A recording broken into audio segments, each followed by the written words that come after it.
Nandiyan po ba tayo? Amen. Amen, no? So, napakaganda po ng mensahe ng ating Pastor Oscar sa araw nito, no? Kung paano natin i-bless ang ating Panginoon. Amen. So, hindi po matatapos sa ating gawain, no? Sa araw na ito, at tayo po iladako na sa ating pagbibigay sa gawain para sa Panginoon. Kaya tawagan ko na po ang ating Pastor Ellis para po sa raising by operatory exhortation.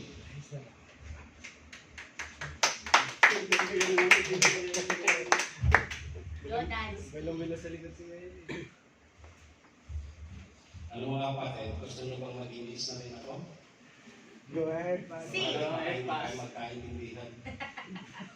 Nag-English lang ako pagka mga Arabo yung kaharap ko. Kasi pag mali yung English ko, tamang pa rin sa kanila. Kasi English lang ako English.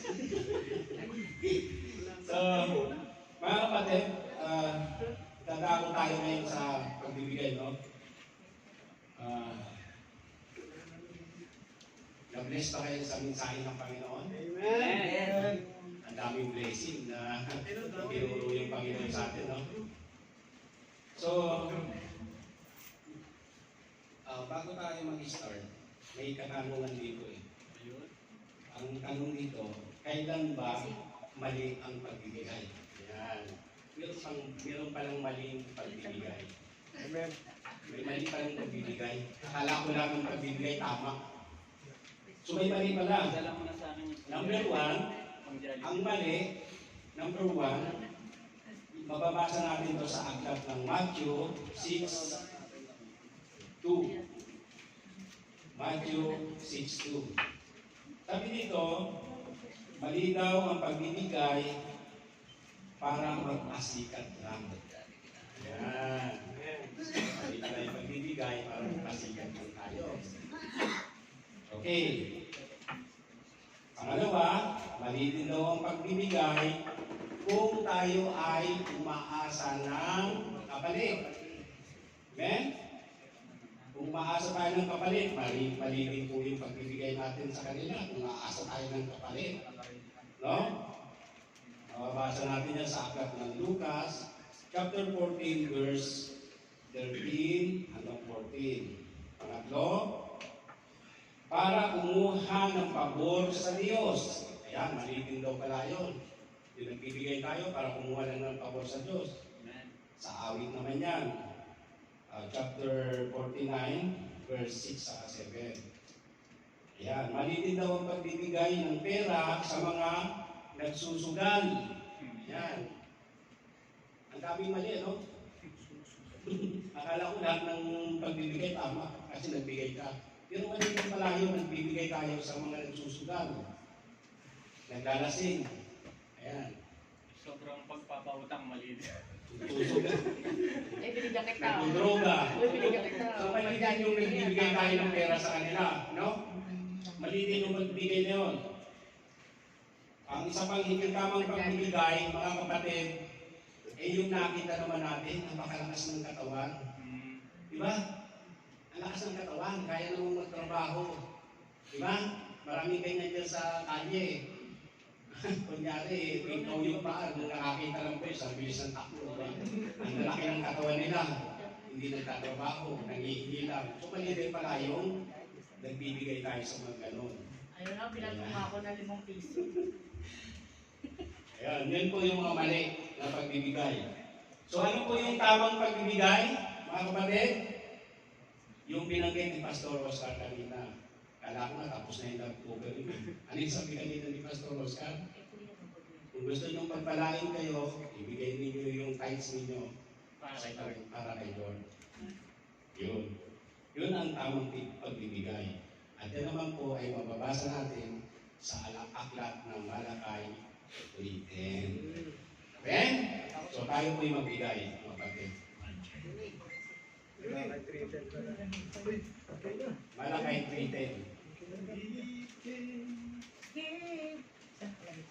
Ano ba?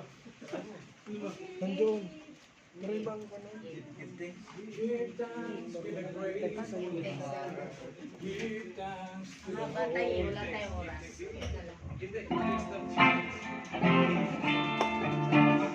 Holy.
Lord, maraming salamat po, Panginoon, sa mga blessing na ito, Panginoon. Yung mga handog, yung mga alay, yung mga tithes and love offering ng aming mga kapatid. Lord, nawa ang basket na ito, Panginoon, ang nilalaman nito ay matugunan, Panginoon, ang pangailangan ng iglesia, Panginoon. Katulad nga ng sinabi mo sa Malakay 3:10, bubuksan mo ang durungawan ng langit at ibubuo sa amin ang masaganang pagpapala kung ibibigay namin sa iyong iglesia ang aming handog, ang aming ikasampung bahagi ng aming mga kinikita.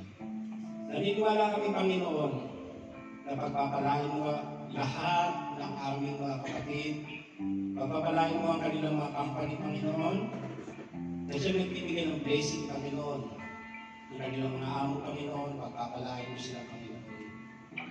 Hallelujah. Lord, nawa, Panginoon, matugunan ang pangailangan ng iglesia dito, Panginoon, yung aming mga rental, Panginoon, dito sa bahay, yung mga sira naming mga instrument, Panginoon, mapagawa namin, Panginoon, yung mga bayarin namin sa tubig, sa kuryente, yung every Friday na ginagastos namin pagkain, Panginoon. Lord, nawa matugunan ng mga salaping ito, Panginoon.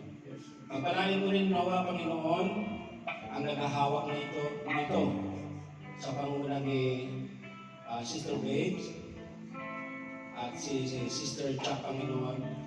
Lord, nawa ang mga salaping ito, Panginoon, ay magamit lamang ayon sa iyong gawain at kaluhuran, Panginoon. Maraming salamat po sa pangalan ng Ama, ng Anak at pakikisama ng Espiritu.